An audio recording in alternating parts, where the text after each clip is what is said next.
تلك الرسل فضلنا بعضهم على بعض منهم من كلم الله ورفع بعضهم درجات وآتينا عيسى ابن مريم البينات وأيدناه بروح القدس ولو شاء الله ما اقتتل الذين من بعدهم من بعد ما جاءتهم البينات ولكن اختلفوا فمنهم من آمن ومنهم من كفر ولو شاء الله ما اقتتلوا ولكن الله يفعل ما يريد يا أيها الذين آمنوا أنفقوا مما رزقناكم من قبل أن يأتي يوم لا بيع فيه ولا خلة ولا شفاعة والكافرون هم الظالمون الله لا إله إلا هو الحي القيوم لا تأخذه سنة ولا نوم له ما في السماوات وما في الأرض من ذا الذي يشفع عنده إلا بإذنه يعلم ما بين أيديهم وما خلفهم ولا يحيطون بشيء من علمه إلا بما شاء وسع كرسيه السماوات والأرض ولا يؤوده حفظهما وهو العلي العظيم لا إكراه في الدين قد تبين الرشد من الغي فمن يكفر بالطاغوت ويؤمن بالله فقد استمسك بالعروة الوثقى لا انفصام لها والله سميع عليم الله ولي الذين آمنوا يخرجهم من الظلمات إلى النور والذين كفروا أولياؤهم الطاغوت يخرجونهم من النور إلى الظلمات أولئك أصحاب النار هم فيها خالدون ألم تر إلى الذي حاج إبراهيم في ربه أن آتاه الله الملك إذ قال إبراهيم ربي الذي يحيي ويميت قال أنا أحيي وأميت قال إبراهيم فإن الله يأتي بالشمس من المشرق فأت بها من المغرب فبهت الذي كفر والله لا يهدي القوم الظالمين أو كالذي مر على قرية وهي خاوية على عروشها قال أن يحيي هذه الله بعد موتها فأماته الله 100 عام ثم بعثه قال كم لبثت قال لبثت يوما أو بعض يوم قال بل لبثت 100 عام فانظر إلى طعامك وشرابك لم يتسنه وانظر إلى حمارك ولنجعلك آية للناس وانظر إلى العظام كيف ننشزها ثم نكسوها لحما فلما تبين له قال أعلم أن الله على كل شيء قدير وإذ قال إبراهيم رب أرني كيف تحيي الموتى قال أولم تؤمن قال بلى ولكن ليطمئن قلبي قال فخذ 4 من الطير فصرهن إليك ثم اجعل على كل جبل منهن جزءا ثم ادعهن يأتينك سعيا واعلم أن الله عزيز حكيم مثل الذين ينفقون أموالهم في سبيل الله كمثل حبة أنبتت 7 سنابل في كل سنبلة 100 حبة والله يضاعف لمن يشاء والله واسع عليم الذين ينفقون أموالهم في سبيل الله ثم لا يتبعون ما أنفقوا منا ولا أذى لهم أجرهم عند ربهم ولا خوف عليهم ولا هم يحزنون قول معروف مغفرة خير من صدقة يتبعها أذى والله غني حليم يا أيها الذين آمنوا لا تبطلوا صدقاتكم بالمن والأذى كالذي ينفق ماله رئاء الناس ولا يؤمن بالله واليوم الآخر فمثله كمثل صفوان عليه تراب فأصابه وابل فتركه صلدا لا يقدرون على شيء مما كسبوا والله لا يهدي القوم الكافرين ومثل الذين ينفقون أموالهم ابتغاء مرضات الله وتثبيتا من أنفسهم كمثل جنة بربوة أصابها وابل فآتت أكلها ضعفين فإن لم يصبها وابل فطل والله بما تعملون بصير أيود أحدكم أن تكون له جنة من نخيل وعناب تجري من تحتها الأنهار له فيها من كل ثمرات وأصابه الكبر وله ذرية ضعفاء فأصابها إعصار فيه نار فاحترقت كذلك يبين الله لكم الآيات لعلكم تتفكرون يا أيها الذين آمنوا انفقوا من طيبات ما كسبتم ومما أخرجنا لكم من الأرض ولا تيمموا الخبيث منه تنفقون ولستم بآخذيه إلا أن تغمضوا فيه واعلموا أن الله غني حميد الشيطان يعدكم الفقر ويأمركم بالفحشاء والله يعدكم مغفرة منه وفضلا والله واسع عليم يؤتي الحكمة من يشاء ومن يؤت الحكمة فقد أوتي خيرا كثيرا وما يذكر إلا أولو الألباب وما أنفقتم من نفقة أو نذرتم من نذر فإن الله يعلمه وما للظالمين من أنصار إن تبدوا الصدقات فنعما هي وإن تخفوها وتؤتوها الفقراء فهو خير لكم ويكفر عنكم من سيئاتكم والله ما تعملون خبير ليس عليك هداهم ولكن الله يهدي من يشاء وما تنفقوا من خير فلأنفسكم وما تنفقون إلا ابتغاء وجه الله وما تنفقوا من خير يوفى إليكم وأنتم لا تظلمون للفقراء الذين أحصروا في سبيل الله لا يستطيعون ضربا في الأرض يحسبهم الجاهل أغنياء من التعفف تعرفهم بسيماهم لا يسألون الناس إلحافا وما تنفقوا من خير فإن الله به عليم الذين ينفقون أموالهم بالليل والنهار سرا وعلانية فلهم أجرهم عند ربهم ولا خوف عليهم ولا هم يحزنون. الذين يأكلون الربا لا يقومون إلا كما يقوم الذي يتخبطه الشيطان من المس، ذلك بأنهم قالوا إنما البيع مثل الربا وأحل الله البيع وحرم الربا، فمن جاءه موعظة من ربه فانتهى فله ما سلف وأمره إلى الله ومن عاد فأولئك أصحاب النار هم فيها خالدون.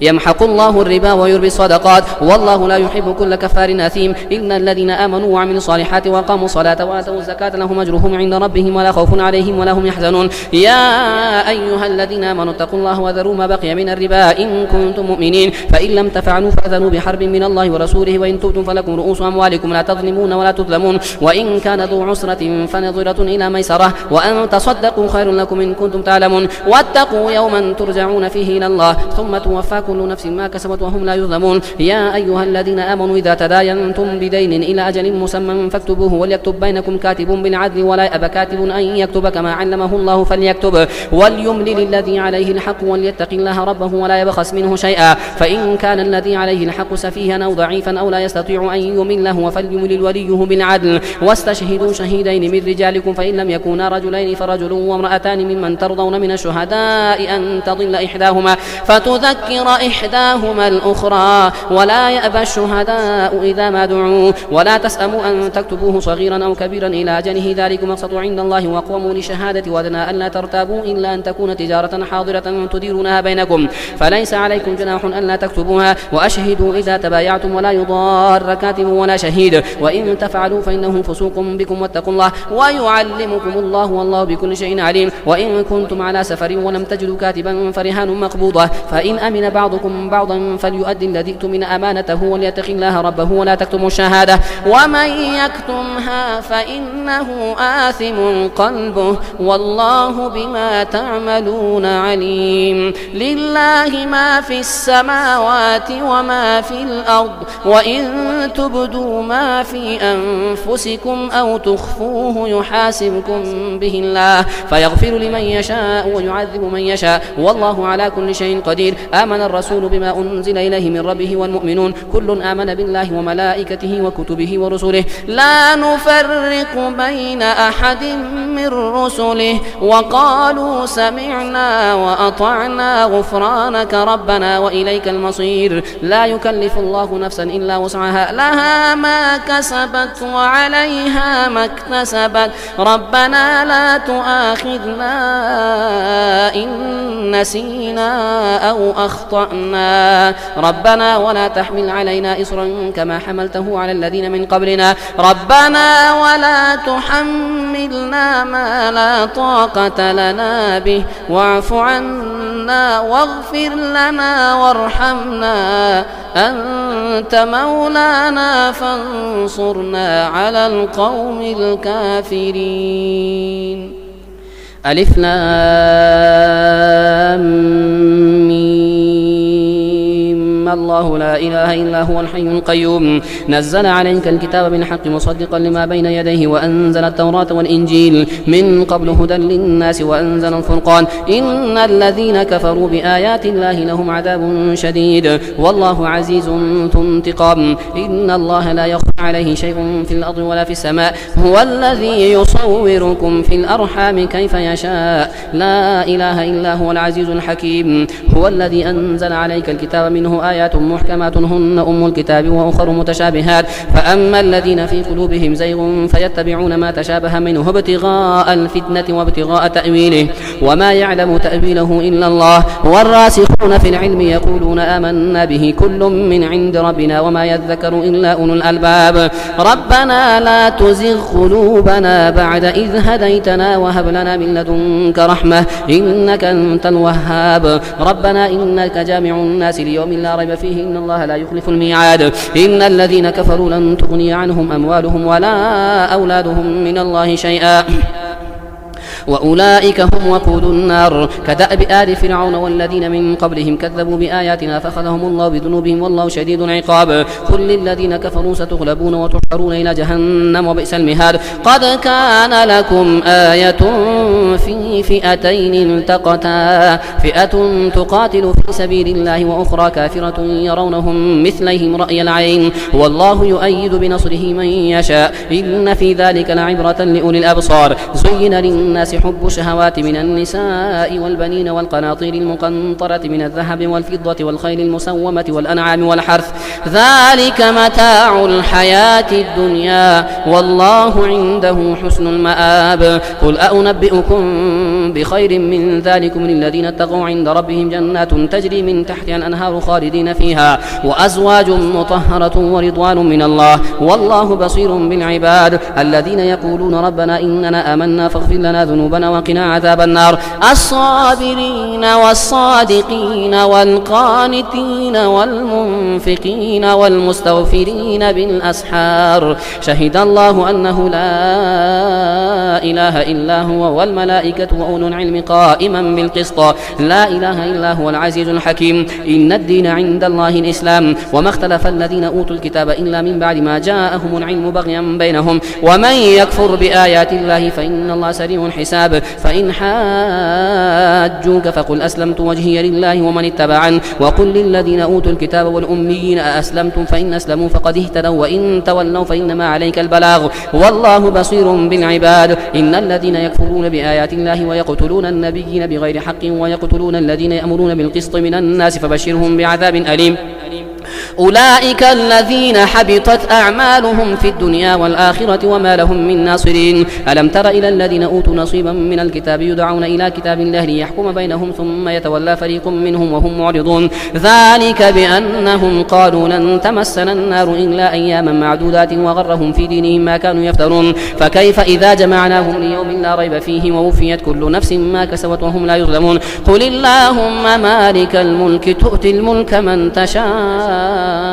وتنزع الملك ممن تشاء وتعز من تشاء وتذل من تشاء بيدك الخير إنك على كل شيء قدير تولج الليل في النهار وتولج النهار في الليل وتخرج الحي من الميت وتخرج الميت من الحي وترزق من تشاء بغير حساب لا يتخذ المؤمنون الكافرين أولياء من دون المؤمنين ومن يفعل ذلك فليس من الله في شيء إلا أن تتقوا منهم تقاه ويحذركم الله نفسه وإلى الله المصير قل إن تخفوا ما في صدوركم أو تبدوه يعلمه الله ويعلم ما في السماوات وما في الأرض والله على كل شيء قدير يوم تجد كل نفس ما عملت من خير محضرا وما عملت من سوء تود لو أن بينها وبينه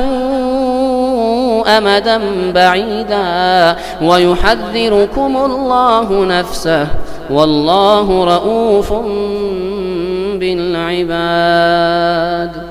قل إن كنتم تحبون الله فاتبعوني يحببكم الله ويغفر لكم ذنوبكم والله غفور رحيم أطيعوا الله والرسول فإن تولوا فإن الله لا يحب الكافرين إن الله اصطفى آدم ونوحا وآل إبراهيم وآل عمران على العالمين ذرية بعضها من بعض والله سميع عليم إذ قالت امرأة عمران رب إني نذرت لك ما في بطني محررا فتقبل مني إنك أنت السميع العليم فلما وضعتها قالت رب إني وضعتها أنثى والله أعلم بما وضعت وليس الذكر كالأنثى وإني سميتها مريم وإني أعيذها بك وذريتها من الشيطان الرجيم فتقبلها ربها بقبول حسن وأنبتها نباتا حسنا وكفلها زكريا كلما دخل عليها زكريا المحراب وجد عندها رزقا قال يا مريم أنى لك هذا قالت هو من عند الله إن الله يرزق من يشاء بغير حساب هنالك دعا زكريا ربه قال رب هب لي من لدنك ذرية طيبة إنك سميع الدعاء فنادته الملائكة الملائكة وهو قائم يصلي في المحراب أن الله يبشرك بيحيى مصدقا بكلمة من الله وسيدا وحصورا ونبيا من الصالحين. قال رب أنى يكون لي غلام وقد بلغني الكبر وامرأتي عقر. قال كذلك الله يفعل ما يشاء. قال رب اجعل لي آية. قال آيتك ألا تكلم الناس 3 أيام إلا رمزا واذكر ربك كثيرا وسبح بالعشي والإبكار. وإذ قالت الملائكة يا مريم إن الله اصطفاك وطهرك واصطفاك على نساء العالمين. يا مريم اقنتي لربك واسجدي واركعي مع الراكعين. ذلك من أنباء الغيب نوحيه إليكم ما كنت لديهم إذ يلقون أقلامهم أيهم يكفل مريم وما كنت لديهم إذ يختصمون. إذ قالت الملائكة يا مريم إن الله يبشرك بكلمة منه اسمه المسيح عيسى بن مريم وجيها في الدنيا والآخرة ومن المقربين ويكلم الناس في المهد وكهلا ومن الصالحين. قالت رب أنى يكون لي ولد ولم يمسسني بشر. قال كذلك الله يخلق ما يشاء إذا قضى أمرا فإنما يقول له كن فيكون. ويعلمه الكتاب والحكمة والتوراة والإنجيل ورسولا إلى بني إسرائيل أني قد جئتكم بآية من ربكم أن يخلق لكم من الطين كهيئة الطير فينفخ فيه فيكون طيرا بإذن الله وأبرئ الأكمه والأبرص وأحيي الموتى بإذن الله وأنبئكم بما تأكلون وما تدخرون في بيوتكم إن في ذلك لآية لكم إن كنتم مؤمنين ومصدقا لما بين يدي من التوراة ولأحل لكم بعض الذي حرم عليكم وجئتكم بآية من ربكم فاتقوا الله وأطيعون إن الله ربي وربكم فاعبدوه هذا صراط مستقيم. فلما أحس عيسى منهم الكفر قال من أنصاري إلى الله؟ قال الحواريون نحن أنصار الله آمنا بالله واشهد بأننا مسلمون. ربنا آمنا بما أنزلت واتبعنا الرسول فاكتبنا مع الشاهدين. ومكروا ومكر الله والله خير الماكرين. إذ قال الله يا عيسى إني متوفيك ورافعك إلي ومطهرك من الذين كفروا وجاعل الذين اتبعوك فوق الذين كفروا إلى يوم القيامة ثم إلي مرجعكم فاحكم بينكم فيما كنتم فيه تختلفون. فأما الذين كفروا فأعذبهم عذابا شديدا في الدنيا والآخرة وما لهم من ناصرين. وأما الذين آمنوا وعملوا الصالحات فيوفيهم أجورهم والله لا يحب الظالمين. ذلك نتلوه عليك من الآيات وذكر الحكيم. إن مثل عيسى عند الله كمثل آدم خلقه من تراب ثم قال له كن فيكون. الحق من ربك فلا تكن من الممترين. فمن حاجك فيه من بعد ما جاءك من العلم فقل تعالوا ندعو أبناءنا وأبناءكم ونساءنا ونساءكم وأنفسنا وأنفسكم ثم نبتهل فنجعل لعنة الله على الكاذبين. إن هذا لهو القصص الحق وما من إله إلا الله وإن الله لهو العزيز الحكيم. فإن تولوا فإن الله عليم بالمفسدين. قل يا أهل الكتاب تعالوا إلى كلمة سواء بيننا وبينكم ألا نعبد إلا الله ولا نشرك به شيئا ولا يتخذ بعضنا بعضا أربابا من دون الله. فإن تولوا فقولوا اشهدوا بأننا مسلمون. يا أهل الكتاب لم تحاجون في إبراهيم وما أنزلت التوراة والإنجيل إلا من بعده فلا تعقلون. ها أنتم هؤلاء حاججتم فيما لكم به علم فلم تحاجون فيما ليس لكم به علم والله يعلم وأنتم لا تعلمون. ما كان إبراهيم يهوديا ولا نصرانيا ولكن كان حنيفا مسلما وما كان من المشركين. إن أولى الناس بإبراهيم للذين اتبعوه هذا النبي والذين آمنوا والله ولي المؤمنين. ودت طائفة من أهل الكتاب لو يضلونكم وما يضلون إلا أنفسهم وما يشعرون. يا أهل الكتاب لم تكفرون بآيات الله وأنتم تشهدون. يا أهل الكتاب لم تلبسون الحق بالباطل وتكتمون الحق وأنتم تعلمون. وقالت طائفة من أهل الكتاب آمنوا بالذي أنزل على الذين آمنوا وجه النهار واكفروا آخره لعلهم يرجعون. ولا تؤمنوا إلا لمن تبع دينكم. قل إن الهدى هدى الله أن يؤتى أحد مثل ما أوتيتم أو يحاجكم عند ربكم. قل إن الفضل بيد الله يؤتيه من يشاء والله واسع عليم. يختص برحمته من يشاء والله ذو الفضل العظيم. ومن أهل الكتاب من إن تأمنه بقنطار يؤديه إليك ومنهم من إن تأمنه بدينار لا يؤديه إليك إلا ما دمت عليه قائما. ذلك بأنهم قالوا ليس علينا في الأميين سبيل ويقولون على الله الكذب وهم يعلمون. بلى من أوفى بعهده واتقى فإن الله يحب المتقين. إن الذين يشترون بعهد الله وإيمانهم ثمنا قليلا أولئك لا خلاق لهم في الآخرة ولا يكلمهم الله ولا ينظر إليهم يوم القيامة ولا يزكيهم ولهم عذاب أليم. وإن منهم لفريقا يلوون ألسنتهم بالكتاب لتحسبوه من الكتاب وما هو من الكتاب ويقولون هو من عند الله وما هو من عند الله ويقولون على الله الكذب وهم يعلمون. ما كان لبشر أن يؤتيه الله الكتاب والحكم والنبوة ثم يقول للناس كونوا عبادا لي من دون الله ولكن كونوا ربانيين بما كنتم تعلمون الكتاب وبما كنتم تدرسون ولا يأمركم أن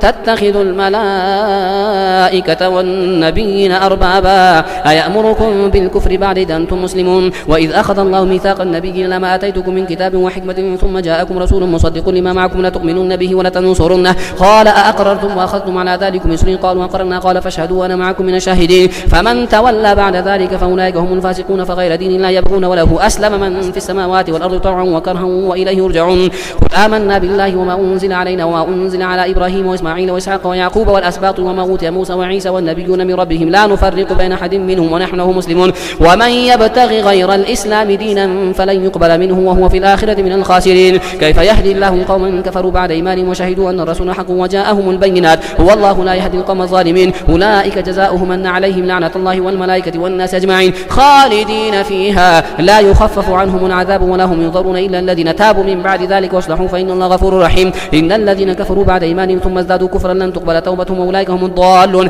إن الذين كفروا وماتوا وهم كفار فلن يقبل من أحدهم ملء الأرض ذهبا ولو افتدى به أولئك لهم عذاب أليم وما لهم من ناصرين